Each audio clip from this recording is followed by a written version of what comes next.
very privileged and honored to be part of this team.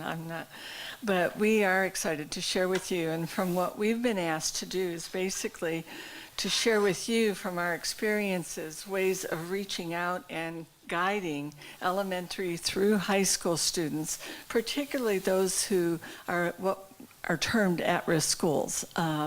But that can be defined in a number of ways, and that's why we're going to be sharing what our thoughts are along those ways. But we're going to start out, I'm going to ask to start here with Dan, just sharing, when did you go to Biola, and what are you, I know that we got a brief introduction of what you're doing, Dan, but if you could just share a little bit more about what you're up to these days professionally. So I went to Biola, I graduated in 2000, so I guess part of the first class of the new millennium, so it wasn't all the 1900s, David. And then I graduated with my master's in 2005. I've worked in South Whittier School District at Graves Middle School for the last 13 years. I did my student teaching there too, so I've been in this community for quite a while. And I work as the social studies teacher for primarily 7th grade, but also 8th grade a little bit. And then I'm the AVID coordinator as well for my school, and the intervention coordinator as well, and work with all of our at-risk students to make sure that they're successful. We started a new policy last year where all of our students need to have a 2.0 GPA with no Fs in order to go to the promotion ceremony and participate in a lot of the end of the year kinds of things. And that's been really challenging but rewarding as well. Dan, could you just briefly, for those that don't know, AVID's such a great program. Could you just briefly let people know what that means? Sure. AVID stands for Advancement via Individual Determination. I love that. And it's really a program that's geared for students that are in the middle. That they aren't like the really low like kids that you would typically put in intervention kind of classes or programs, and they aren't necessarily the gate kids either. There's those kids that kind of might fall through the cracks, and they have college potential. They have potential to go to college, but they might need a little extra support. So typically it's kids that their parents haven't gone to college, their low socioeconomic background, things like that, that they just need that extra support to show them how to get to college. Thank you so much. Now, you'll hear about that program in different schools, different school districts, so thank you. And Joanna, if you'll tell us when you were here and what you're doing now. My name's Joanna Fuller, and I graduated from Biola in 2010. Something that's interesting is when we walk the stage, the Princess of Swaziland was also graduating from Biola at the time, and so her entire entourage was right there next to the stage. So that's just a little interesting fact about that. And when I graduated in 2010, I started working right away at Audubon Middle School in by USC, King and Crenshaw, if you know LA at all. And Sarah and I both moved to 108th and Central, which is in the Watts area, and so we were commuting from there to Audubon. It was only 20 minutes away. So that was great, and I worked there for 3 years. My 4th year, I felt led to go teach in El Salvador, and so this last year, I was in an orphanage in El Salvador teaching 5th through 9th grade math. Didn't know Spanish at all, not one thing. I couldn't tell you the difference between estás and está. Like, I knew that was how are you, but I didn't know what I was saying. I didn't know who I was saying it to, and but praise the Lord, I was able to. I wouldn't say I'm fluent, but at least master it enough for communication. And then the second semester, I was able to serve as the assistant principal, which was a huge honor. And then I came back this year, and I'm back at Audubon, and I am the math instructional coach. And that's been a great experience as I'm doing more adult development rather than student development. And I love seeing my math department change their culture. The teachers had kind of been fighting and backstabbing one another, which trickles down to the students, and that's really unfair to them because they're already at this place of what we're about to talk about, like this at-risk environment. And so I love seeing my teachers collaborate and the math department, and I get comments from all the other departments, what are you doing? What's going on in the math department? Why does everyone like each other? And so that's been fun for me, and that's where I'm at this current year. Oh, that's a great example of influence that you've had as a leader. That's awesome. And we move on down to Sarah. Good morning. My name is Sarah Holmes. I graduated from Biola also in 2010 with Joanna. And around that time, we have both done our field work at Grape Street Elementary School, which, if you know the Watts community, which you might or probably don't, the Imperial Courts Housing Projects feeds into Grape Street Elementary School. So that was our community of students we were working with, and the Lord told us, you guys are going to move to Watts. So at separate times, so we're like, the Lord told you that too? That's so cool. So we moved there. We didn't know what we were doing, but the Holy Ghost had a plan. So with that, as Joanna was teaching at Audubon, I helped to found a charter school in South LA as well, 24th and Western, which is also near USC. So I taught 5th grade there for 2 years. In the 3rd year there, I was the Dean of Discipline, and I also taught 7th grade math. That was a interesting experience, a very different experience. There was no union, a lot of sketchy things were going on, but a lot of things I learned as well with starting it, because we had no curriculum. We had to write our own curriculum as we taught.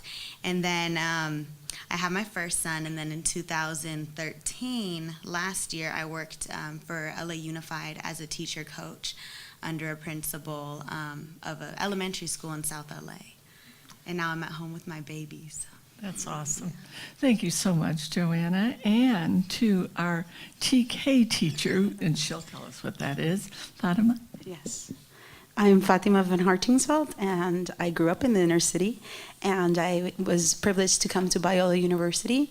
I was an ICS major, Intercultural Studies, with my BA and TESOL, so I've taught adult education. I've also served for Norwalk La Mirada Unified District, and I got my MA in education here at Biola University in 1999, December of 99, I won't forget. So this is my 15th year working for Norwalk La Mirada. I've taught migrant ed, preschool, up to 3rd grade, and this year, or last year, was my first year with transitional kinder, which is a brand new grade that has been welcomed into the elementary school district. So it's been exciting. I've done a lot, and I've got a lot of experience, and I'm just excited to be here and share my experiences with students. Could you say just briefly what transitional kindergarten, the intention, or what is this thing? It is a gift of time. That's what I tell my parents. Transitional kinder is welcoming in 4.5-year-olds into this public school system. Usually there were children that were in preschool or were at home and not welcomed into kinder until they turned 5. So now we open the door for 4.5-year-olds to come into the education program, the elementary school, public school system, and prepare them, give them that extra time so that they can work on fine motor skills and name recognition and numbers and letters, and prepare them for that kinder year, which is with Common Core and with No Child Left Behind. Kindergarten is no longer kindergarten, it's a 1st grade classroom. So those kids need that extra time, that gift of time. Thank you so much. And just a little about me, and I'm not going to tell the whole story, but I'm what is called now here at Biola a golden eagle. I graduated 50 years ago. No, 1964, I graduated in education here and feel so privileged to be able to have served the Lord through public education. I was in Whittier as a 5th grade teacher, East Whittier, and at Orchard Dale Elementary School for anybody. But then I went back to the Midwest to be near my family and taught elementary there, then went overseas, Department of Defense schools in Okinawa in Germany, and loved teaching elementary middle school there, and actually became a reading teacher over there because I'd had so many struggling readers in my early years of teaching and took so much professional development that when I went to Okinawa and my middle school principal said, does anybody here want to teach kids that don't know how to speak English and can't read? Because we got a lot of them here. And I raised my hand and he said, well, okay, I'll give you the janitor's closet and you can set it up as your reading room. And I thought, that'll work. But I feel very honored that I was able to do that and then come back and get my master's at reading in Indiana, teach, where I met my husband and moved to Michigan, and was guided through wonderful mentors to go ahead for my PhD at the University of Michigan and was honored to teach there at Michigan State University. And then when we moved out here 26 years ago, I was invited to teach at UC Irvine in the School of Ed. So I've taught elementary and secondary, but my research is in the area of early childhood and family literacy.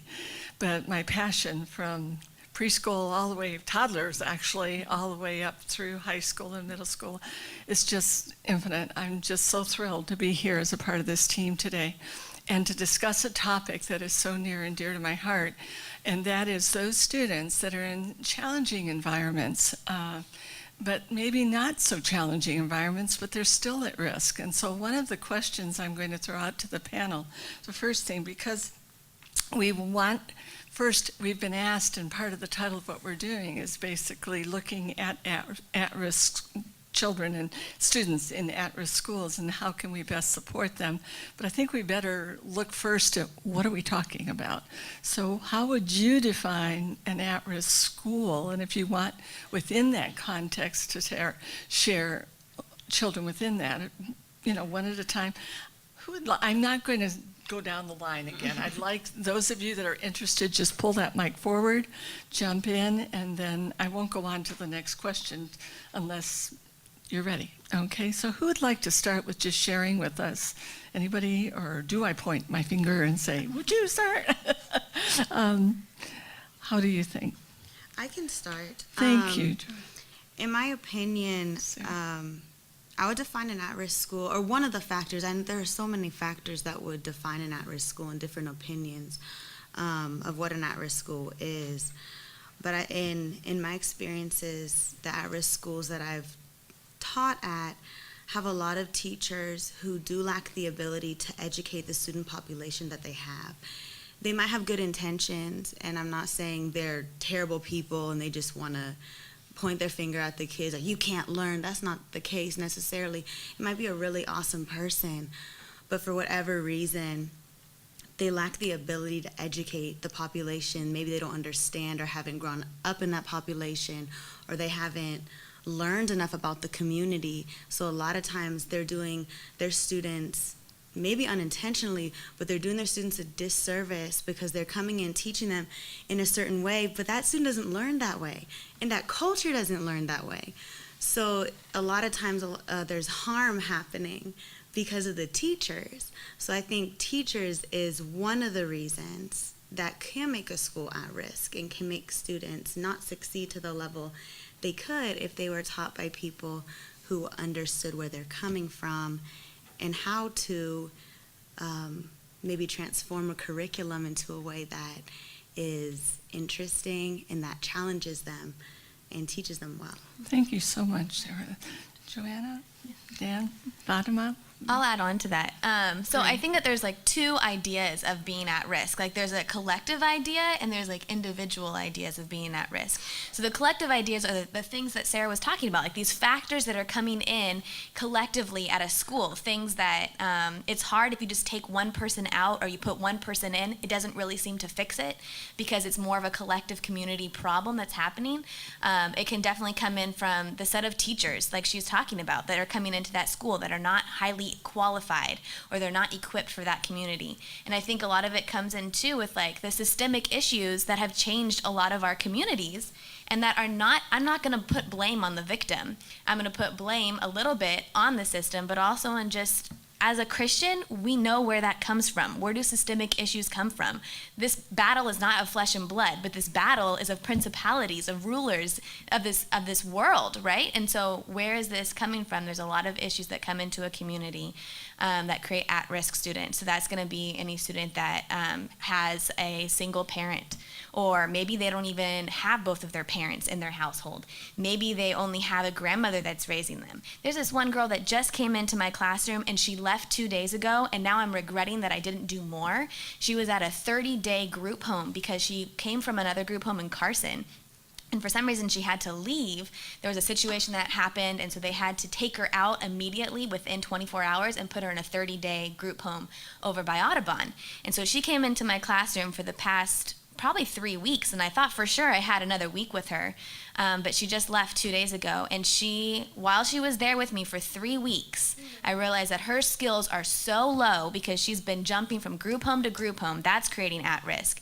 She not only has low skills, but while she was there, 2 weeks ago, she got a phone call. She comes to my room, and she's just crying and crying and crying. I have no idea what's going on. I was about to reprimand her for being late. She got a phone call during nutrition that her mom had passed away. She got a phone call at nutrition that her mom had passed away. And now who does she go to? Her mom was the only adult that she had in her home, now, or in her life, but she wasn't living with her mom because of other situations that had happened. So again, that's also becoming at risk. And then the phone call came from her 20-year-old sister, who's also not able to take care of her. So then I don't even know what happened to her, but she's now gone from my classroom, from my school site. So that's just an example of what at risk looks like. There's like this collective idea, and there's also individual stories that become at risk. And so I feel like it's kind of a spectrum. Like there are some students that are more at risk than others. And who do we really put the blame on? Let's be Christians here. Let's stand up and like not realize that the battle is not against flesh and blood, but the battle is against the demonic rulers of this world. Oh, thank you for your passion. Yeah. Thank you, God. But no, it's so true. So much of what you said and the stories that we could tell over and over. Thank you.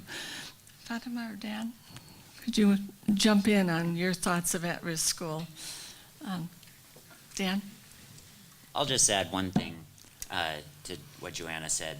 And one thing that I have really noticed in a pattern in a lot of students that struggle is the lack of positive adult relationships, and how that's so key. And maybe I'm jumping the gun here, like further down the road, but you're fine. but just seeing how a positive adult relationship can really impact a student for transformation, and we just see that so often that they just lack that, and we as especially Christian educators can step into that role and be Christ to them. Absolutely. And bring the kingdom into that relationship. Oh, thank you. Fatima? I just want to speak on my own behalf. When I look at risk, it kind of threw me off. I'm like, what do you mean at risk? At risk schools?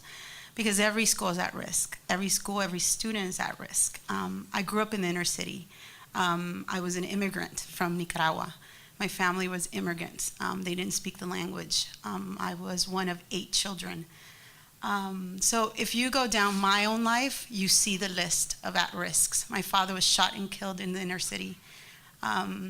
We were left at 15. I had to care for my brothers and sisters. I had to be the role model.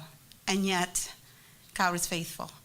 And I would say all those things are at risk. But here I stand. I've traveled the world. I've seen many things. I'm an educator. I have a master's degree in education. And it was people, like Dan said, it was people who came from Biola, who went into the inner city, who mentored us, who loved us, who were there to basically help these kids and be part of their lives and guide them through it and get us out of those situations. And give us a vision and also open our eyes to the world outside of the inner city. Knowing that and having those people there faithfully. I know of a Japanese man who faithfully, wherever we moved, because we moved like 13 different times in my life to different homes and different places and different locations. And this man faithfully went to every one of those locations and brought us back to our church. Brought us back to that center, that location where we felt safe. So when I look at risk and I look at my children, I look at my past, I look at my life, and I see God's faithfulness. And yes, we need more believers in the Christian believers in the public school system. We need you guys because there's not enough of you. And of course, we need also to empower and encourage and support these children because they are our future leaders. We don't have enough minorities as leaders in the educational system. I believe that I've read 17% of minorities ever walk in to become teachers, and those kids need us. As we saw, they need the background. They need people who have lived their life, who have suffered, and can be a light. But then we also need people who haven't lived that or haven't had that background to also come in and just love them love them and encourage them and empower them. Not only the children, but also the parents, because they themselves are children in a way that need the guidance, that need that empowering, because they don't know the system. They don't know the public school system. And have fought and I have been in positions where I've had to fight my own district, my own principal, to get resources for some of these kids because they don't know any better. Parents don't know what is out there for them, their rights. And therefore, as teachers, sometimes we have to step out of that role and empower parents and give them the voice that they need. So yes, there's at-risk children, and yes, there's at-risk school, and a lot of times it's money. It's money. It comes down to money and where that resource is put.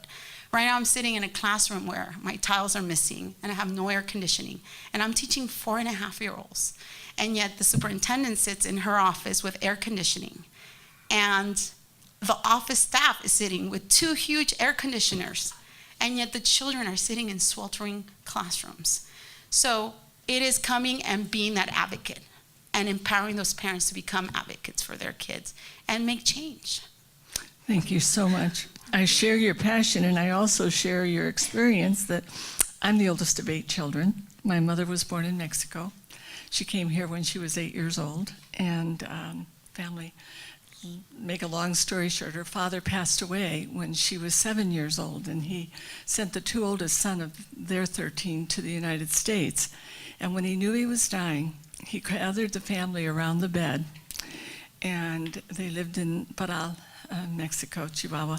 And my mother, as a 7-year-old, remembers, and this is how influential we can be to young children, but she remembers, even though she was third from the youngest of the 13, how the father had everybody hold their hands and pray that when he sent the 2 oldest sons to he called it the promised land, the United States, that after he went to heaven, they would go if they chose to go, and that they had to promise that they would put their hands on their heart and promise to always love Jesus and teach Jesus to their children and to their friends. So he was a Christian in the community. He made that promise. My mother remembered it. When she came to Chicago, met my father, who lived next door. I was the first child. The one commitment, my father wasn't a Christian, but my mother made a commitment, and it just shows me how incredible the influence. We were very poor and lived in the projects of Chicago, but I went to 8 elementary schools. My mother kept saying, just love Jesus, just love Jesus. And even though my father wouldn't go with us to church, she would encourage me to take my brothers and sisters to Sunday school. And many years later, my father became a Christian, became an evangelical free church minister, and the pianist at our church ended up having a daughter and son from California who came to visit my senior year and invited me to apply to Biola, what was Biola College many years ago. We never know what God's, I felt like I was in an at-risk environment, but we never know what God has in store and how the relationships that we can build. The one thing that, before we go on to the next question, was that I was thought of as you were talking, Dan, and all of you mentioned how important the influences that we can have as teachers and mentors on the young people can be. I was just at an incredibly interesting research presentation at UC Irvine. I still go back to learn. And this one new researcher, Dr. Eccles, Jacqueline Eccles, E-C-C-L-E-S, has done this national study for a number of years, over 20 years, following children from the time they were about 10 years old till now they're, it's been 20, so it's in their 30s, or some of them, she said, were a little bit younger and are close to 40. But she said they wanted to see what would influence those children that they followed nationally in these certain clusters in different communities, and whether it was low socioeconomic or high socioeconomic, one of the things that influenced them the most were the relationships that the students had with their sports coaches. But she said there was a very negative relationship there too, because they found out in the long-term study that even though there were really good relationships with these coaches that would be in sports, that had the highest level of drinking and alcoholism in high school and college amongst those students. The best influence was when the students were influenced and built relationships with teachers that were positive role models, whether it was in sports or not, but the importance of parents communicating together so that those children could stay on the right track and not socialize around drinking and getting more DUIs than any percentage of young person. I was fascinated by that study. Relationships are important, but the types of relationships that Dan and others talked about is what's most important. So if we go on to another thought or another question, you've pretty much described what you'd consider to be an at-risk student. If you want to go into more depth in that area, great. Along with that, could you add, what did you find in your teaching experience made the most influence on those at-risk students? So if you want to say a little bit more of how you would define them, but then how did you reach them? Joanna, Sarah, anybody want to start on that one? They're thinking. Sarah, do you want to start again with us? Sure. So, just how, is there any more that you'd want to define, specifically.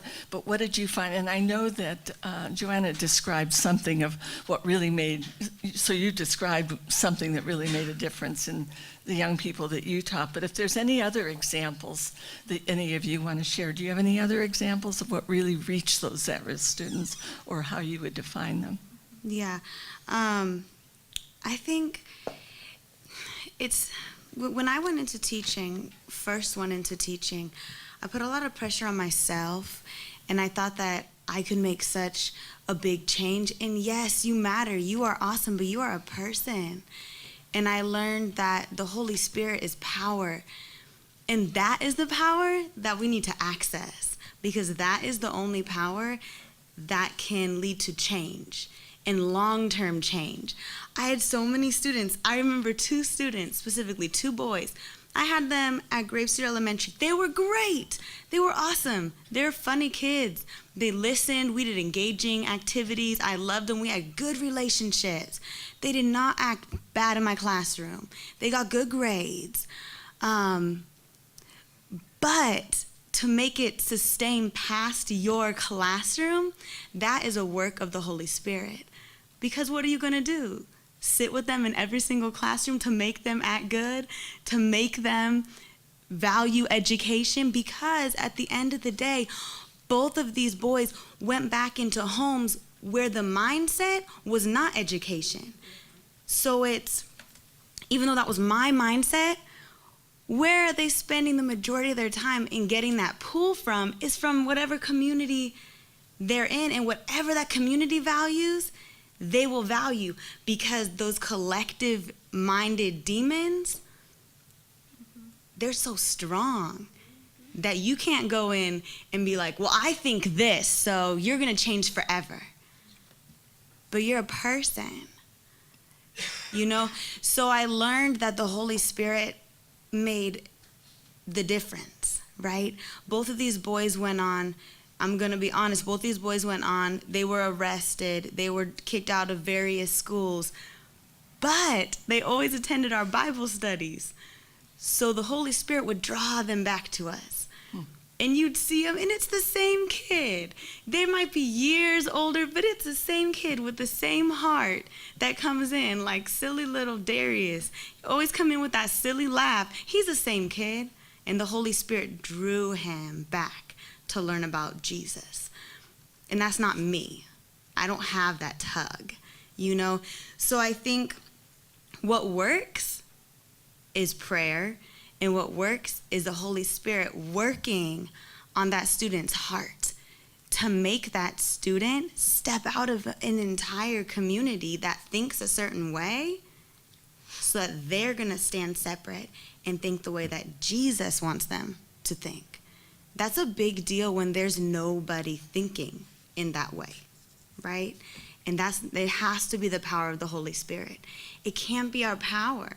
Like I learned a long time ago, that's way too much props to give myself, So I just learned to pray over my kids, pray all the time. And the Lord's got these 2 boys as many of our students, he's got them, he's going to bring them back, but it's going to be him. So just always lifting your students in prayer, knowing that that matters, and you are fighting off generational demons when you do that. That's powerful. Thank you so much. Something I forgot to mention, I don't know if you got 3x5 cards as you came in, that we are going to have a little break in a few minutes, but we want you to write your questions down because we are going to have an interactive question time after the break. And please don't hesitate to put the questions down on the card, and then even after the break we'll talk back and forth a little bit more. But we wanted to share so you could get a sense of some of the thoughts that we have about these different topics. So any other examples? Fatima, you have? I just want to share see a you Bible up to verse the mic. a Bible verse that my children learned last summer was, "Let the redeemed of the Lord tell their story, those who redeem from the hand of the foe." And I think sharing your stories with your children, sharing the accomplishments that you have, empowering them. And I've had some very challenging students given to me because they, for some reason, think I'm the miracle worker oftentimes. And we know definitely prayer is a key. I mean, God, divine power that's been given to us by God for everything in life and godliness. And we have to access that often. I was given a child last year, a transitional kindergarten student, the 4.5-year-old child, caused a lockdown at a school. And I didn't know all the whole story that happened there, but the child was transferred to my classroom. And I'm like, oh, Lord, give me grace. And the child walked into my classroom, and I don't know what it was. I know it was the Holy Spirit that touched her heart, but I just loved her. And I loved her, and I welcomed her, and the mother was amazed. My principal was amazed. The administration that came and looked at her was amazed. And I mean, I can't say it was just prayer that had this child in my classroom succeed. It was sad after 3 months that the mom lost her job and they had to move. But it was just that kind of situation when you are faced with these children and all you do is just love them. And that has an incredible impact in their lives. Also, home visitations. I did quite a bit of those when I worked in the Norwalk area. I'm now in La Mirada. And I remember my 3rd grade student who I went to visit one day, and we didn't have children at that time. My husband and I went over just to say hi. And at that moment, the mom was in tears, and 5 of their children were at home, and the father had just walked away from his home. And the mom was just devastated. And we were there at that moment, and we just prayed with the family. We brought them groceries, and we were just consistently there for them.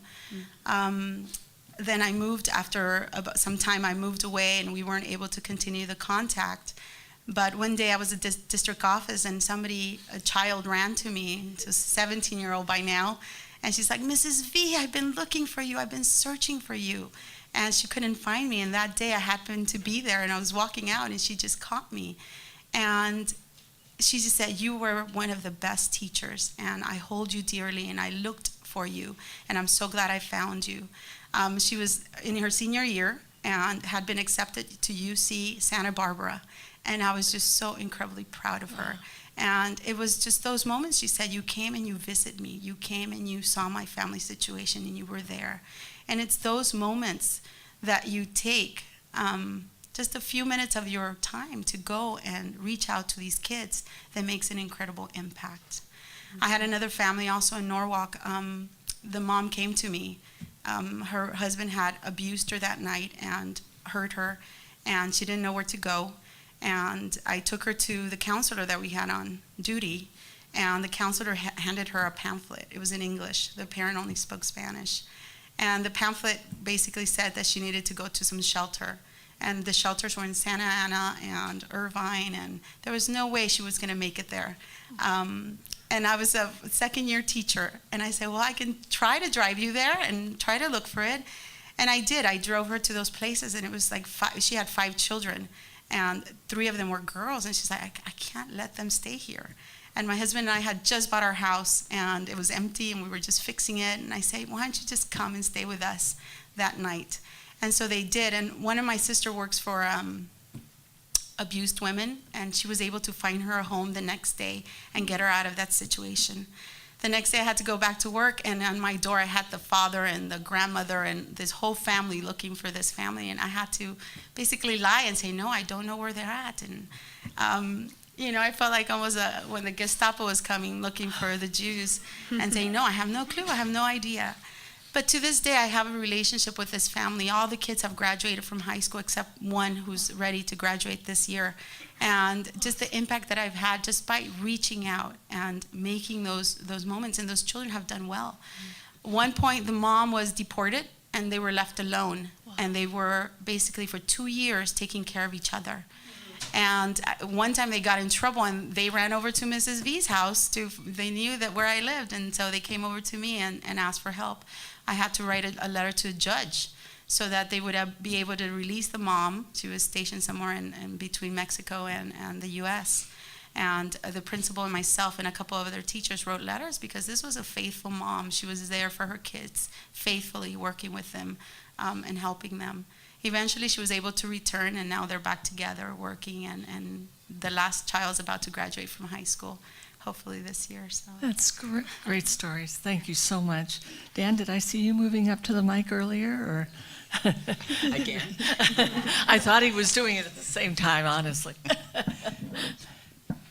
Gosh, so I don't know if I should go with the flow of the conversation or the original kind of. Do what? All right, I'll go with the flow. Where God here. leads you.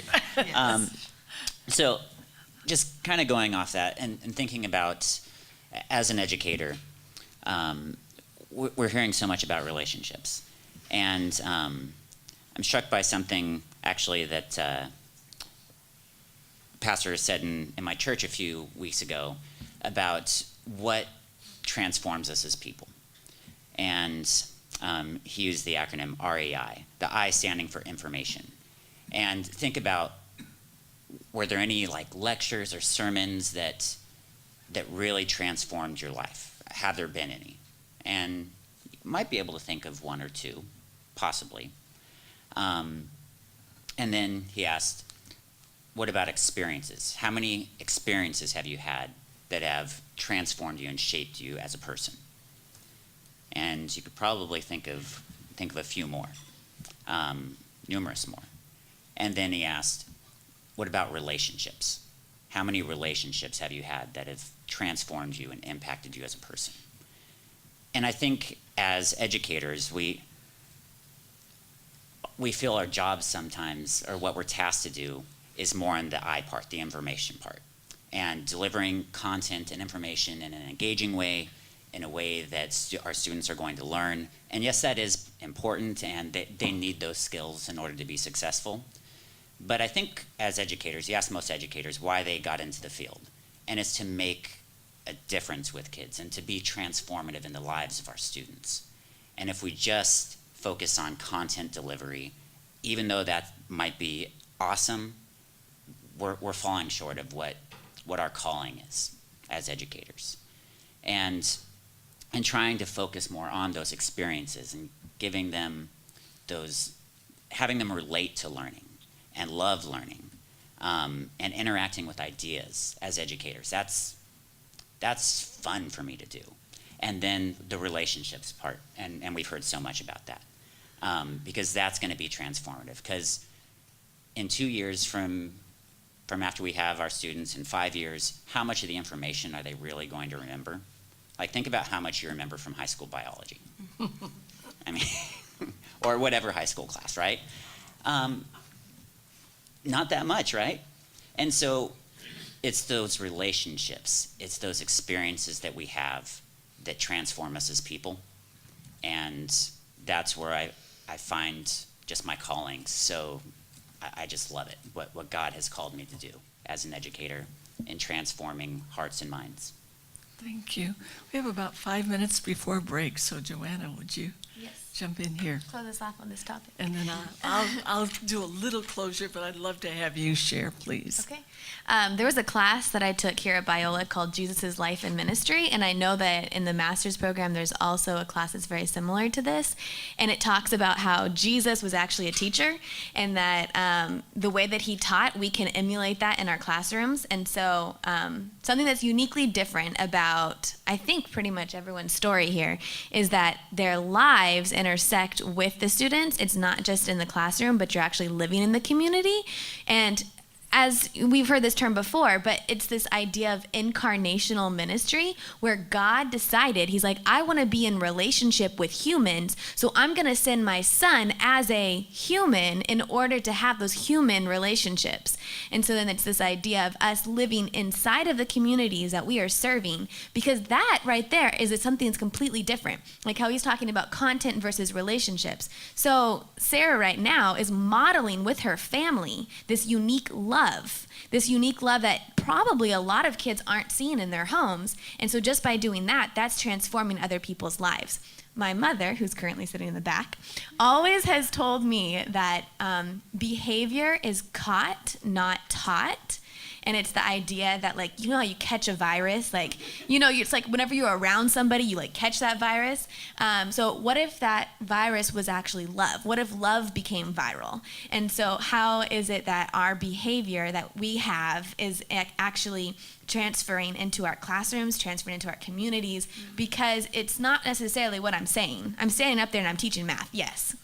I'm teaching the quadratic formula. I'm teaching the Pythagorean theorem. But like the way that I model myself, my life, my family, all of those types of things actually become more transformational for the students. And I think you're right. Those are the things that they're going to remember in the future. And who did that first? Who is the perfect example of that? Jesus, right? Like he's not only the exception to a lot of things, he's also an example of a lot of things. And so we can become like Jesus. And it's something that's absolutely beautiful that, and I say this, I've said this before, I don't think I really understood what love was until I started to teach. And at the end of every single year, I will just have 3 days of where I'm just going to cry for 3 days every single year. Like it just happens because it's almost like it's heartbreaking because I had such relationships and I know those relationships will never be the exact same ever again. But then because it was transformational, because it was a modeling relationship, because it was like transformative, those kids just on Tuesday of this week, they're now at King Drew. There's 3 kids that were in my class 2 years ago. And they're at King Drew High School taking pre-calculus, and they're struggling, and they heard that I was back at Audubon. I don't know how they heard. It got down the little grapevine somehow. And so then they show up on Tuesday. Miss Fuller, we need your help. And I'm looking at Derek, and he is 6'2", towering over any teacher that's there on campus. And he's like this big guy, and he's like, Miss Fuller, I need your help. That's awesome. And so I'm sitting there explaining the unit circle to them. Like that to me is powerful and exciting to see that how she said, like, it draws them back. I don't know what draws them back. It wasn't me. It's the Holy Spirit that draws them back. They had all the other teachers at Audubon Middle School too, but why are they coming to visit me? I don't know. I think it's just the glory of the Lord. Oh, thank you for that story. I'm going to just close before our break with just what some of your stories have reminded me. In my 4th or 5th year of teaching, I was in Illinois, went back as a 4th grade teacher, and had 36 to 38 kids in my class. Well, 36 the first part of the year, 24 boys, 12 girls. And I loved that class. I loved to go out during recess and play sports with them because, you know, I would do the sport thing and a way that I could as a 4th grade teacher. The next year, my principal came to me and said, I'd like you to go to 5th grade, and we're going to put most of those children in your class again. I said, great, I loved them, I'll do it again. That next year, I went to Okinawa to teach, and the second month I was there, I never forget getting a letter from the principal saying, oh dear, we lost David again. And I thought, what was he talking about? And I actually arranged a long distance call to the principal saying, because he just said, we lost David again, he's not in our school anymore, he at least lasted the 2 years that you were there. And I had no clue what he was talking about. And so I did. I arranged one of these long distance calls. They didn't have cell phones and all that stuff back then. But I was able to reach his principal and said, what did you mean? What happened to him? And he said, well, we never told you. And actually today this would have been illegal. But David was a very violent child before you came to our school. And he never lasted a week or 2 more in school without attacking the teacher. I said, oh, really? I never knew that. And he said, no, that's why I came into your classroom a lot, just to watch him and watch the class. I thought you were just observing me and questioning me because I was a new teacher. He said, no, that was because of David. But David was always so good in your class and the whole time, and that's why I moved you to 5th grade. And I thought, you rascal. But he said, he said, no. He said, then you left, we put him in 6th grade, and within a week he attacked the teacher. I've never been able to reach, I was thinking of you, I've never been able to reach David. But I'm just so grateful for the 2 years that I had with him, and that he had normality, so to speak, and fun. I would never, ever have expected, we don't know, except for the kind of relationships all of you have been talking about, what it is about what we can do, except to be God's presence as much as we can with those children. We have a lot of questions, so we'll not have everyone on the panel answer every one of them, but we'll have you just jump in, if you will, with a couple of thoughts. The first one is the pattern in your comments is that it's about the individual relationships. How might one transform a community, especially within the public school system? Whoa, that's going to be a hard one to do briefly, but any thoughts on that to come to mind? Think about that quickly, and then I'll go to our next one. But would one or two of you please respond? I have a response to that. I definitely think about this all the time. Coming actually from El Salvador and then coming back into America, that was my top question, because I saw something that was very uniquely different in the ministry that I was in. The kids from the orphanage all went to the same school, and then from that school they all went to the same church, and then they also had a clinic, and they also had a bookstore, and the bookstore was actually just like a financial side to help support and keep everything going. And so they really built this idea of a community. And so I'm living with the kids in the orphanage, I'm cooking with the kids on the weekends, like I'm in there. I never knew how to make tortillas, and now I'm making like 100 tortillas for everybody in our community, you know? And it's this idea of a solid community. So I come back to America, and I'm just going through a lot of culture shock. And one of my top questions was that, how can I make a difference beyond the individual? How can I kind of do what I saw happen in El Salvador? And my principal from the first year that I was teaching, he recommended that I go to this program, and it's something very unique. It is a master's program through Columbia University, and I would attend for 5 weeks in the summer and come back here and do an internship and go back for another summer. So it's 18 months and you're done. And I applied, thought for sure I would never get accepted, and I got accepted. So I'm currently in the process of getting a master's in organizational leadership in order to become a principal. I never thought that I would do this. It's not my intention. I did not want to keep on going in education. I did not want to go into debt. And it's kind of something that you talked about, where the Lord just ends up telling you and leading you to do things that you never had in your vision and your foresight. Because I realized that the person that affects the culture the most really is the person that sets the tone at the top, which sets the tone with the teachers, which sets the tone with the students. And so how can that actually happen? For me, and what I think the Lord has put inside of me already, is for me to become a principal of a school. And when you say public education, I'm thinking broader than my district. I'm not just thinking LA Unified. What if I could actually still do public education, because that's the clientele that I'm trying to reach? You know, I don't want to do a private school where I'm requiring, $14,000 a year. Yes, $14,000 a year, they exist. In New York, I talked to somebody that's at that school per child to go to that school.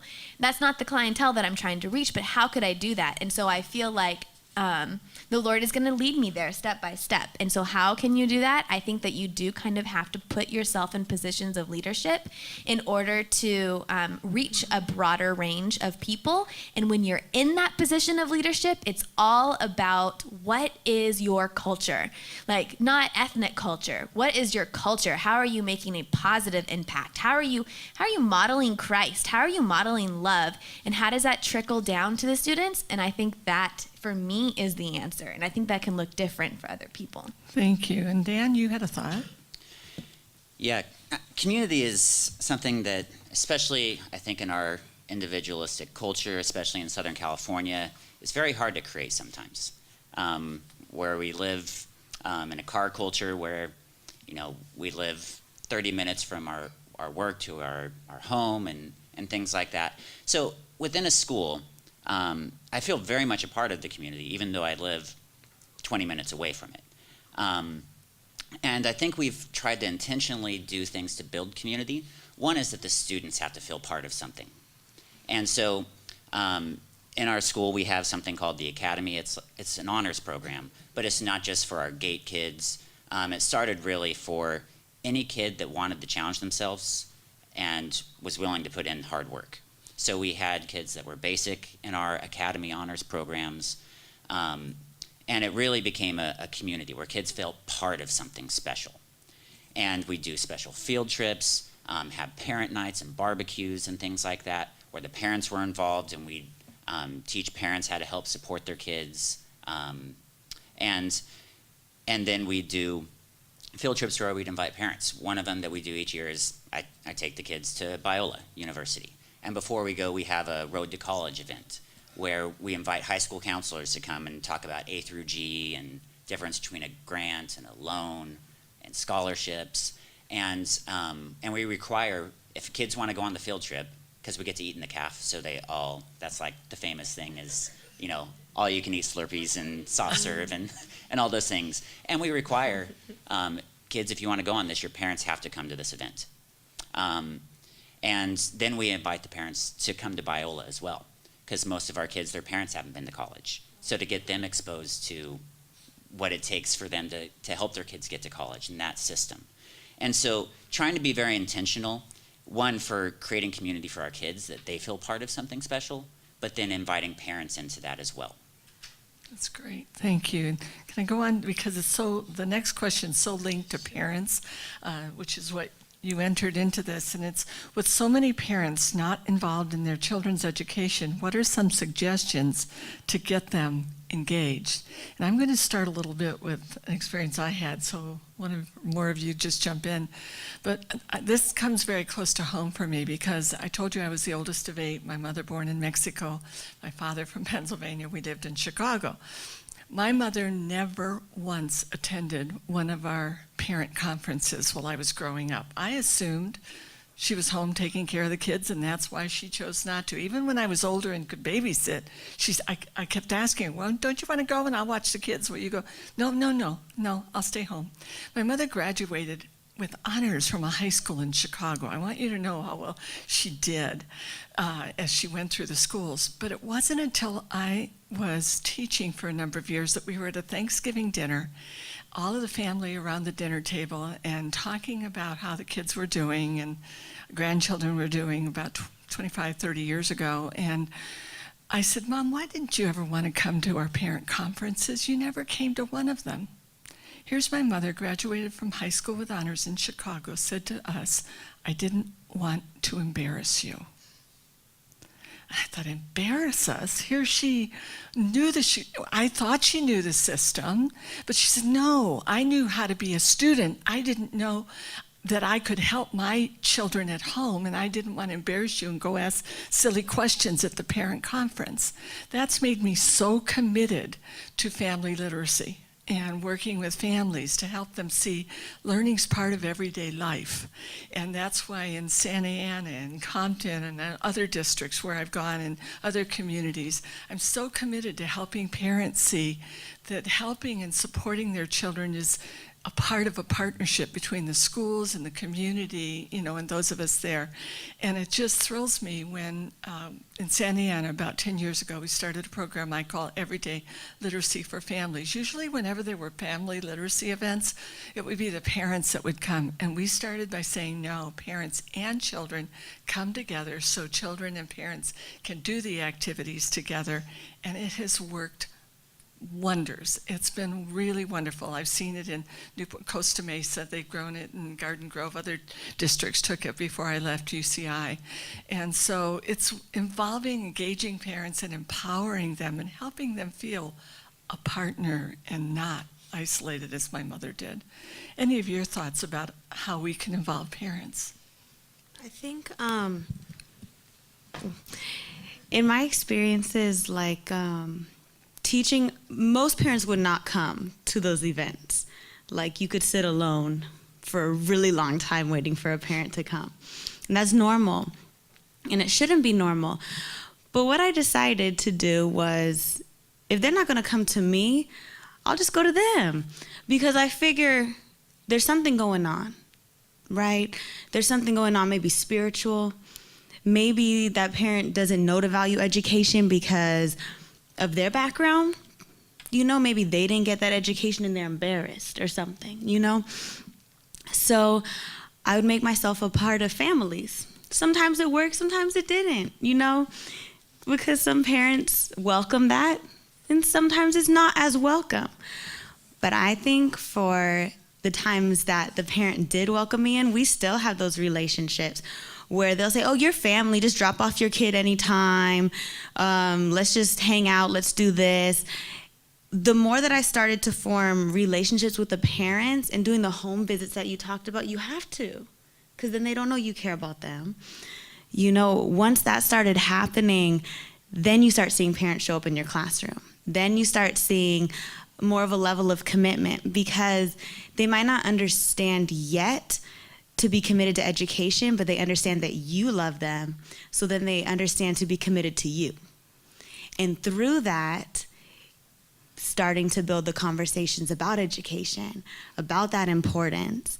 But I think the relationships is vital to see parents in your classroom, especially if you're dealing with a generational curse, if you're dealing with a lot of spiritual and demonic things.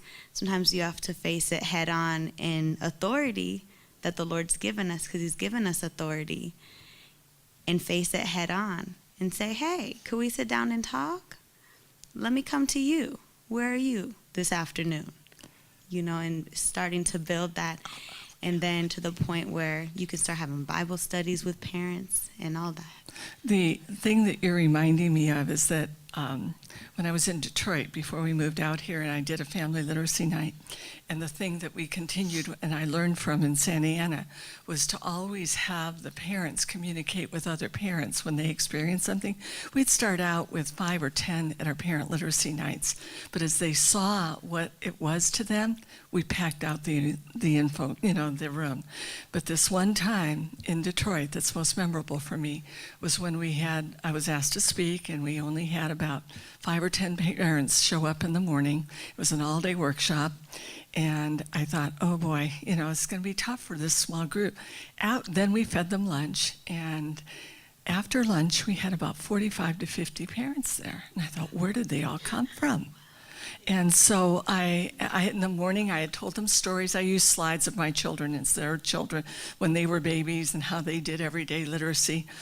And I said, wow, it's wonderful to see all of you. Weren't you able to come? This one grandmother, I'll never forget, standing in the back, only standing room only at that point of the room. And she says, oh, we got phone calls from all the people that were here this morning, and they said, you love your children just as much as we love ours. Love is the name of the game. It really is, and it communicated. Dan, you had something you wanted to share. Yeah, one thing that I've learned over the years in trying to plan events and for parents or whatever events is it really starts with the students. Like if the students are excited about it, they'll get their parents there. And so often, you know, for efficiency's sake, that we don't want to take the time to really invest in it, you know, I've made this mistake of just, okay, we put out flyers and information, and okay, it gets sent home. But if the teachers aren't promoting it and getting the kids excited about it, you're going to get the 5 or 10 parents that show up. But if the teachers are bought into it, and if they get the kids excited, and the kids are going to bring their parents there. And so that's one thing for parent involvement I think that is very helpful, is you've got to get the kids on board and excited, and parents will come. It's kind of the same thing a lot of churches too, right? Children's ministry draws parents in. They go places for their kids. Thank you. Fatima, you wanted to share Yeah, something. just practicality sometimes doesn't get the parents there either. So we have to consider that as teachers too. I know I went to LA Unified and I was in a school in North Hollywood. There was no way in the face of earth that my mom would drive or didn't have a car or take a bus all the way to North Hollywood to go to a parent conference. So we got to be practical. Even now, we have students within Norwalk La Mirada that are coming from Southgate. There's no way those parents are going to drive, or there's night shifts that some of those parents have. They're not going to be able. A lot of times we offer those conferences or literacy nights or stuff like that in the evening when parents have to work. So we have to be a little more considerate of those things. And one more thing that I had in mind. Open door policy. A lot of teachers close their doors. They don't want parents in their classroom.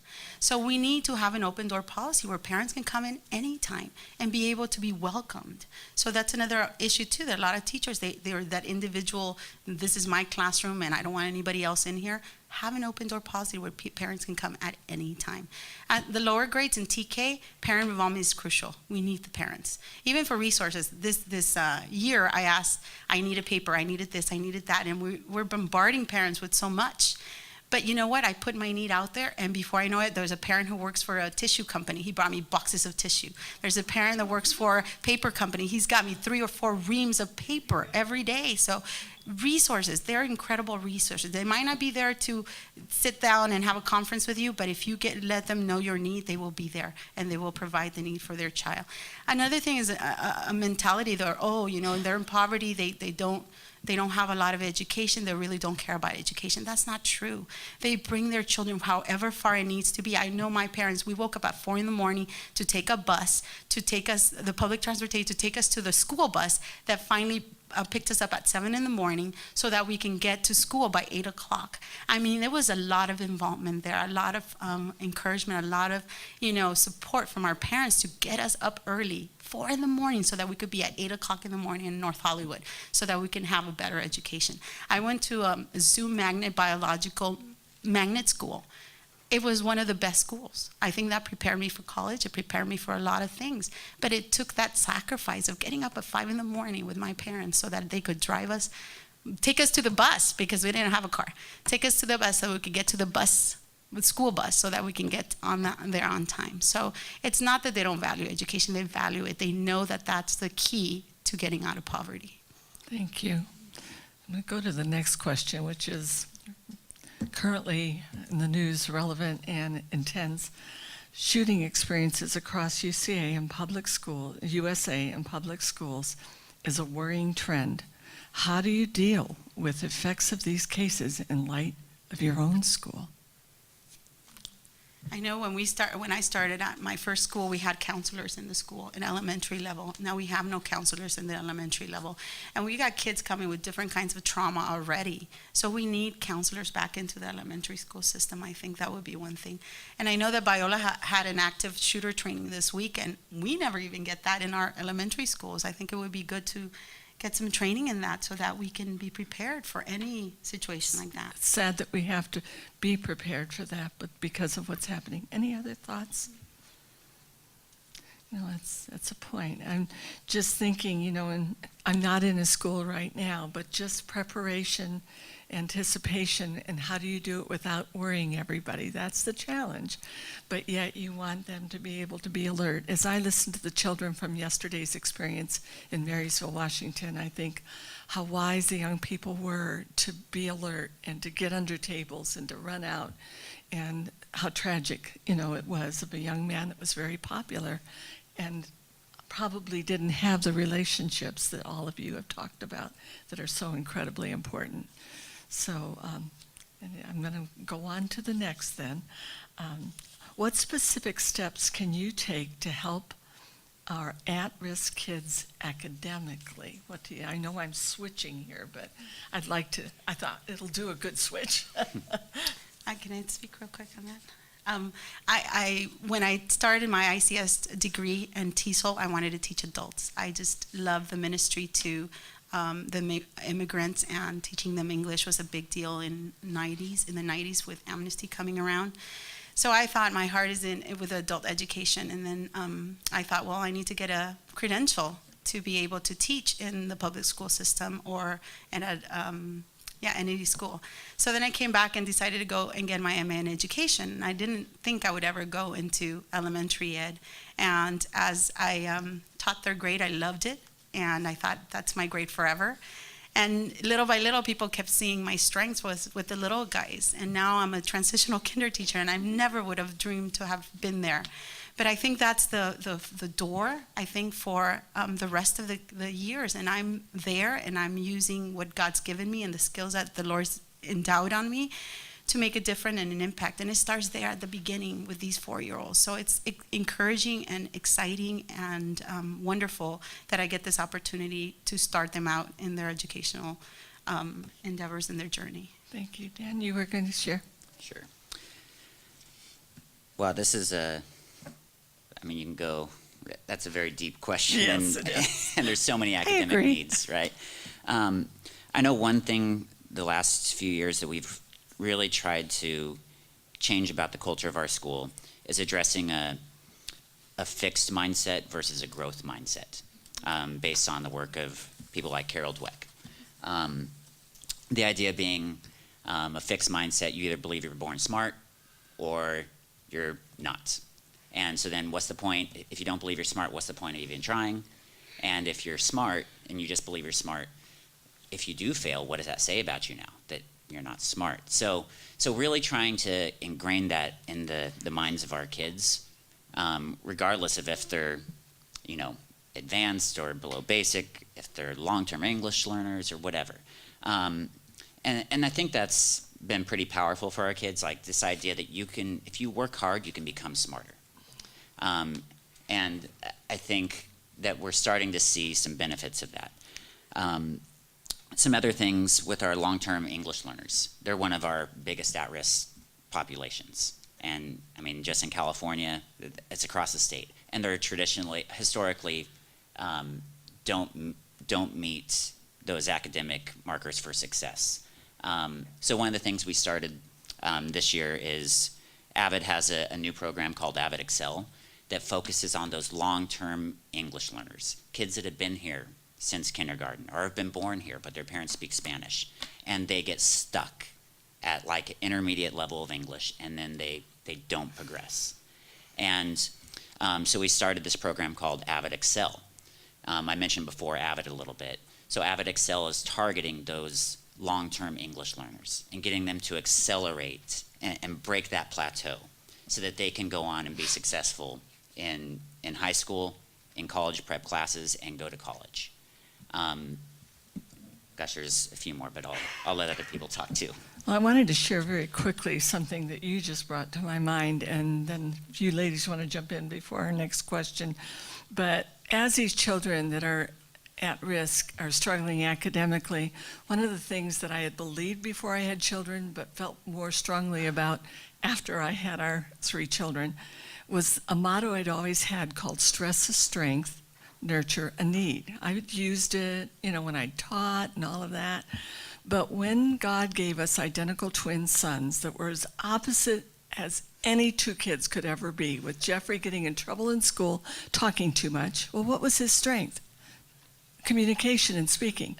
And his twin brother, who had a lot of struggles at being able to even pronounce his name, coming home from kindergarten saying, "Mom, why did you call me Twebba? It's too hard to say." And his name was Trevor. And yet it was the most motivating thing. But what did we try to do? We tried, Trevor, and this is what you can do. And Trevor became the mathematician. He's got his MBA from UCI in financial management. Jeffrey was a comedian in Hollywood for 5 years. They both graduated with honors from Cal Poly San Luis Obispo. And Jeff went to me, I'll never forget when he applied, he said, "Thank God there's a major for me, communications."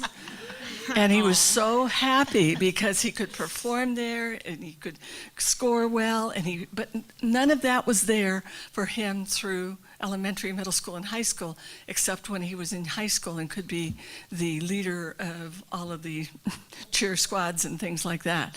Anything communication-wise. Jeff is a very successful businessman today, owns his own coffee shop down in San Clemente, Bear Coast Coffee with the cellar and all.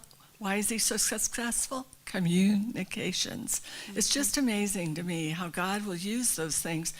And I said I wouldn't take long, but helping kids see what they're doing right instead of what they're doing wrong. And when they're having a struggle, it's not because they're failing, it's because they need some guidance to improve. So it's stressing a strength and nurturing a need. It's not that they are a problem kid. Any other thoughts on that? This, as you can tell, I'm just passionate about this. I think Joanna and I can tag team on this one because we've talked about this like in depth. I think a lot of times when we're taught to educate one way a lot of times, and then we're taught to differentiate instruction. So I guess it makes us think too, what's the way that we're taught to educate, and does that way work for all demographics of students? I mean, and for Joanna and I, we have experience working in majority African American classrooms. No, it doesn't work for my kids. And so what do we have to do to develop or to modify curriculum in a way where when we teach, our kids are feeling it. They're with us and they're able to learn. They're able to be successful, because sitting down and taking notes didn't work for my kids. It didn't. Do you want to add anything? Yeah, Joy? absolutely. I'm going to speak on some of the classes that I was taking this summer. One of the main things we talked about is the child is the curriculum. That simple. The child is the curriculum. And I think that really just puts into, I don't know, probably 4 or 5 words exactly what Sarah was just saying. When I go into my classroom, yes, I'm given, this specific math instructional guide, and here's my pacing plan, and here's what I'm required of LAUSD, and here's what's required for the Smarter Balance test, and all of these things. But in reality, the child is the curriculum. Where are my students at? How can I take them one step further? And all of that comes back to knowing the children that are in my classroom and being able to sit there and observe their skills informally, formally. I mean, as a teacher, you have to have so many tactics in your back pocket. If one thing is not working, you better drop it right then and there. There is no time to waste. Don't keep on doing something because you know that it worked at another school. No, the child is the curriculum. It might work one year, and it doesn't work the next year. You have to try something else. And you have to be creative, and you have to be on your toes, and you have to think beyond any education class that you've been given. Those education classes are tools to help you get someplace. But if you're supposed to use a hammer in a situation, am I going to use a screwdriver? No, I have to use the hammer in this situation. And so you need to be able to switch tools and know the kids that are in your class. Fantastic. Thank you, all of you. Next. I often get discouraged as I see the students I have worked so hard with, spent hours with, worked with the parents, don't ever seem to improve in school. What keeps you motivated when you don't see a change? It's an intense question, an important one. I brought that same question to my husband, I think a couple weeks ago, because I have a goddaughter in the community who asked me to be her godmother. Will you be my godmom? Okay. I don't know what that meant at the time. But then I've helped, fit into her life. Past students, I've had things happen with them. They seemed like they were doing great. My goddaughter is such a sweet girl. I thought she was doing fine. She got in contact with a man that was way older than her, had a relationship with him, and got in a lot of compromising situations through that. Got in a group home, kept running away from her house. And it frustrated me because I felt like we were going somewhere. And with 2 of the boys that I worked really, really hard with, all there in my heart, one of them got arrested. One of them continually got kicked out of schools. And this is not just 3 kids. It's a lot of kids that we work with. It's not your failure. And my husband told me, this is not your battle to fight. This is not your battle, like Joanna said at the beginning. It's not a battle of flesh and blood. It doesn't mean they might struggle. With my husband's story, he didn't come to know the Lord until 17. He had some amazing teachers, and he told me their names and how they fed into him and how it mattered to him, and he wanted to act good for them, but he continued to go back to what he was doing. and the Lord got a hold of his heart separately. The Lord had him go through some things. And the Lord had him go through some things for a reason, because that's his testimony.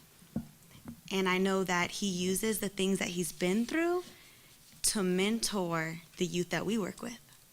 And he uses those things that happen for a reason, because God allowed that to happen, to really speak into people's lives.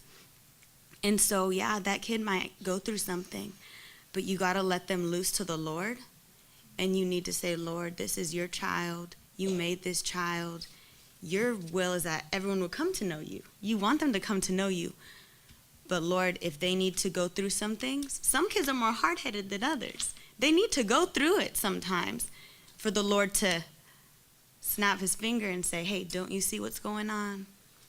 And to have them come back to him. Because if you planted a seed, you have to trust that the Lord is going to use that seed, and help that child to know him. So it's not you. It's Thank not you. you. It's just that sometimes the Lord has different paths for different kids to go on, and that creates their testimony. And I know we're not going to get through all the questions in the next 10 minutes, but this is such an important question. Could you just let us know, and thank you so much for what you just shared, what keeps you motivated? Dan, Fatima, I just want to say Joanne? really quickly, this is something very small. Something that keeps me motivated is actually Sarah. So I'll just be Colleagues, honest. friends, yes. It's just having a community of people that are in prayer together and read scripture through the lens of somebody that wants to affect change in a community.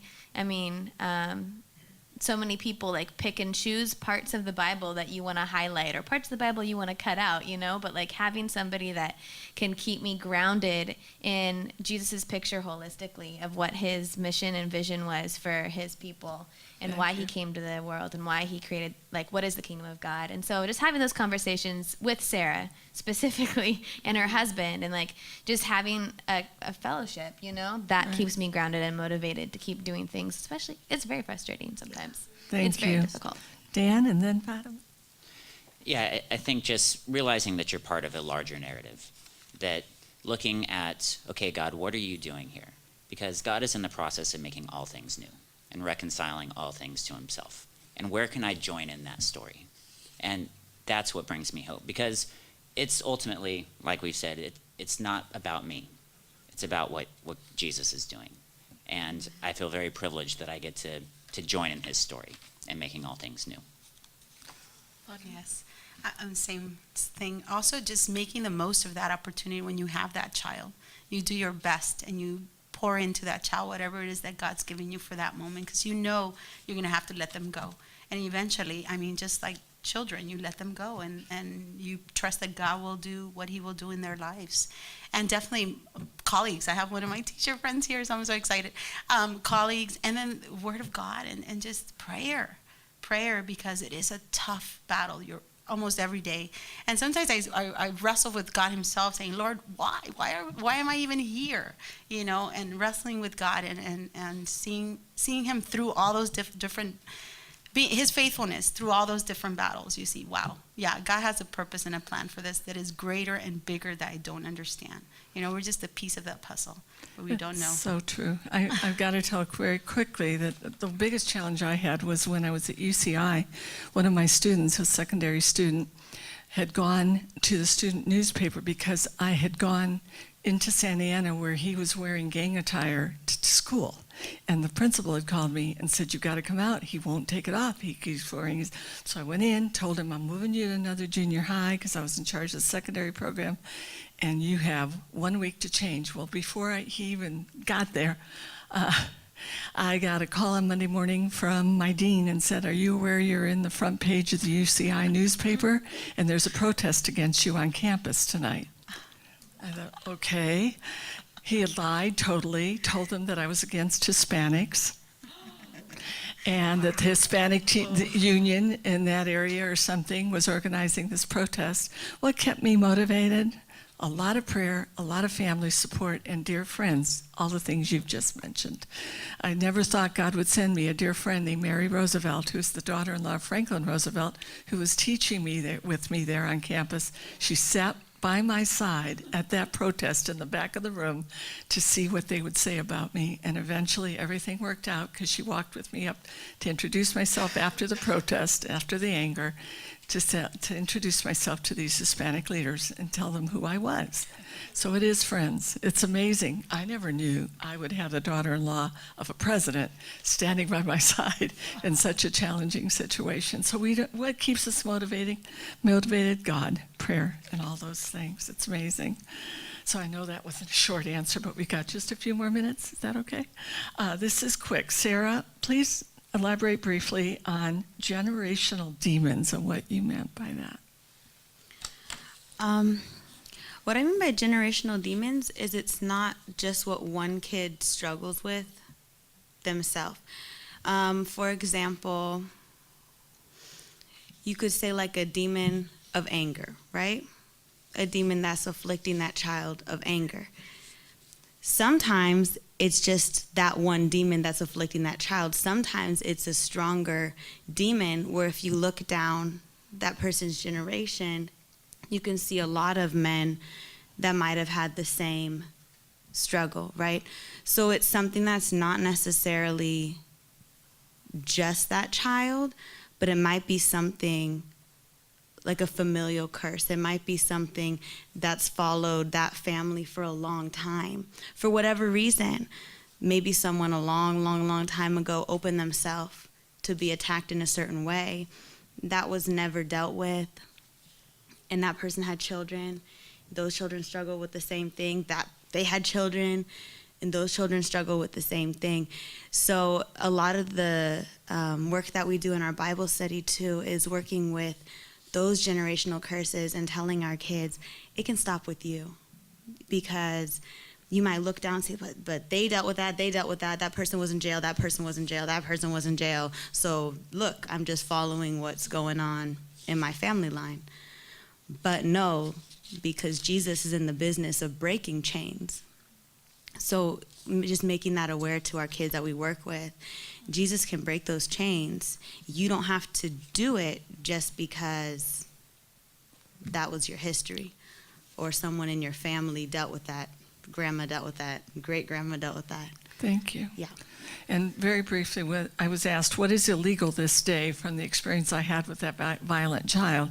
Well, you have to, if there's been violence and that child has caused damage in the school, it's illegal for that to be kept from you as a teacher, basically. You're supposed to be told that. It should be in the file. It wasn't. They had not even given me the child's file till you see that that was in the history. So, and then, how much? 2 minutes, 3 minutes? Yeah. Okay. I know I have many more questions that we'll get to, but this one, many of your students are going to be holistic or right-brained learners. Do you change the curriculum? Because I know some of you talked to me about this. Do you change the curriculum to meet those needs as per to serve with love? And then may at-risk students, let's go with just that first part so that I think some of you were saying how you do change the curriculum. They're saying, Fatima, didn't you mention that a little bit? Absolutely. TK is kind of just born, so it's a brand new curriculum that we have. So it is whole child, and we basically bring in whatever we can. And if the child wants to bring a book on Bible, we will read the Bible, book story that they brought. So we, at least in TK right now, we're sorry, Common Core will be coming in there, but we are aligned with the Early Childhood Foundation. So we have a lot of freedom right now to be able to make it child-directed and bring in some of the stuff that we would love to bring in, some strength. And I think there's been so much misinformation about the Common Core standards, and there's all kinds of things out there. But briefly, one of the things that it does allow is more flexibility for teachers to bring in varieties of strategies and not do the textbook, curriculum in terms of specific, this is what you have to say. That's what I've experienced anyhow. Yes, but I think it depends on the district, how they implement it. And I think true. a lot of the teachers have been systematically told how to teach it. That's and too bad. therefore there is a lot of hand tying with teachers. It's supposed to give you freedom, but a lot of times it's not giving you that freedom. Yeah, but the intent was that it was supposed to give you freedom. I'm going to just do one other. Please describe how you received God's calling to be an educator. And this says in a foreign country, but I'm going to just say, if this can be our closing, I just thought this would be such a great closing question. Let's go down the table. I'd like to start because it's interesting. I was, since I went to high school, zoological, biological magnet school, I thought I was going into marine biology. So my first 3 years, I studied marine biology. And then one friend asked me to go. They needed an English teacher in Japan. So my friend said, "Why don't you come, Fatima? I think you will love it." And I was intrigued. I had been on the ship with OM, where I had met my husband. And I thought, yeah, I think I would like to go to Japan and see the country and see what I can do. So I went over there and I taught adults to little children English in a church setting. And I loved it. I fell in love with it. I came back to the master's college because that's where I was, and they did not have a TESOL program there. So Biola University had started their TESOL program over here, and therefore I transferred from the master's college over to Biola University. And in the process, finished my intercultural studies degree and decided to go into the MA teaching. And here I am, years later, not even thinking of going ever into teaching, and been teaching the little guys. Bam.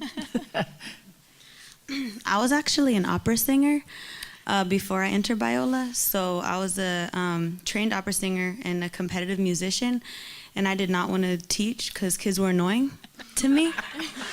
To be honest, I used to teach piano to get some money to go to college.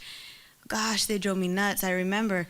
And the kids were saying, "You're going to give me carpal tunnel, stop making me play." "Well, it's not right, do it again." So, I mean, it was just an interesting relationship I had with the kids. I didn't like them. They're kind of annoying to me at that point in my life, But the rule of my house, and since my mom is Middle Eastern and her family's from the Middle East, it's like a huge respect thing. So my mom said, "No, you can't major in music because there's like nothing you can do with music. So you have to find another major." So I said, "Fine, I'll just teach because I already taught the kids to play the piano. So maybe I'll just do it, whatever." As I taught, the Lord made it really, really clear to me, because my goal was to teach and then do opera singing on the side. I'll just teach during the day and I'll just sing at night. Like that would have ever worked. But I thought in my head that would work. One day I went to an important audition. I opened my mouth to sing and nothing came out. As in, like, my vocal cords were damaged. I couldn't sing. I could talk, but I couldn't sing. It really happened. And the Lord showed me, "You're not going to sing for a while. You're going to move to LA. And that's where you're going to teach." And he showed me the reason why he wanted me to teach was for those kids in that area to teach them.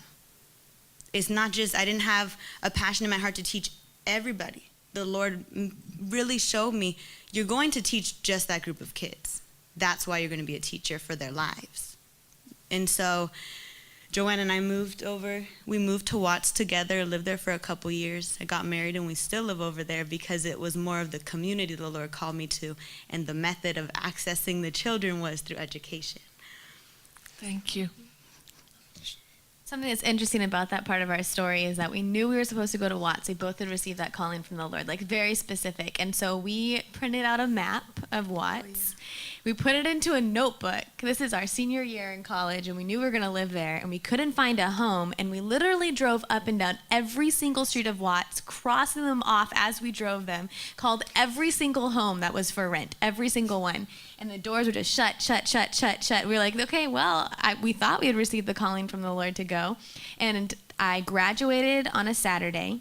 I moved out of my apartment on a Sunday. I had to had to interview at Audubon Middle School on Monday, Tuesday, Wednesday. It was so stressful. Like, there was already family that was here for the graduation, and then the moving of the apartment, and then teaching. All of that was so stressful. We finally found a home. We couldn't get the home if we got the job. We both finally got signed on to the job on Thursday of that week. Wow.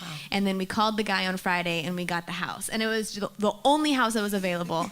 And it was just the perfect home. And it was everything that we required. We wanted our own driveway so we didn't have to park on the street and have to walk up. We wanted a gate that we could close. We wanted bars on our windows. We wanted at least 3 bedrooms. Wow. And everything was provided exactly as we wanted. And it's just like all in the Lord's timing. So I think that once you receive the calling, you have to find that confirmation of it, and it doesn't always happen in your timing, but you're going to find out that if it's really the Lord's voice, it happens, and it happens in the right time.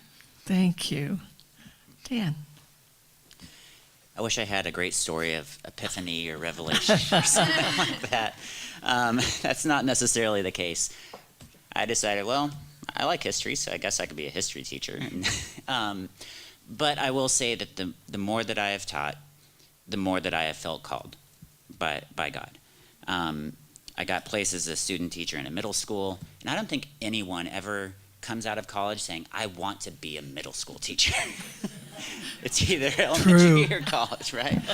And, but God placed me there, and I've just seen the pattern of how he works in my life. I've never really applied for a job. So I got placed student teaching, and then I was planning on moving to Utah, and I went up there to look for jobs, and there was like nothing. On my way driving back from Utah, I got a call from South Whittier saying, hey, we're going to have a history position. We'd like you to apply. And so God has placed me there, and just I've seen throughout the years his faithfulness in providing opportunity of where he wants me to be. And that just becomes a lot more evident as the years go on. In this new intervention role that I've been in the past few years, in addition to teaching, I've just seen how I could bring the kingdom of God into students' lives. And that's something that's really motivated me, is asking the question all the time, what does it look like to bring the kingdom of God to my classroom, to my school? And you just find yourself feeling more and more called to that. I know, like, I've kept kids in, to work on things, and these are like tough kids, and kids that like you think would just be like, beep you, Honeycutt. But you see them around campus, and they're like, Mr. Honeycutt, what's up? And these are like the toughest kids. And just being encouraged by those same kids. Last year, a kid wrote me a note that said, thank you for keeping me in at lunch, because it shows me that you care. And another kid this year, I had a problem with, and brought him outside to talk, and said, hey, I'm for you. And his initial response is, yeah, all teachers say that. And in keeping moving towards him day after day, now we have a great relationship. But just seeing how much those relationships matter, and that I feel called to that, and that I see God working in that, is just something that I feel very blessed to be a teacher. Wow. Thank you so much. My calling was when I was a senior in high school. I was so sure that I was going to be a nurse, but because my family had moved that year from Chicago to this little town in Indiana, I found out last part of my senior year that I had taken all the required courses already, and I could choose to do something else, and I did help in a classroom, a 4th grade classroom there in Rensselaer, and God called me to be a teacher instead of a nurse, and then other stories ensued. But God does have his way, and I'm here today many years later. Thank you for hanging in there. We're way over time. I apologize.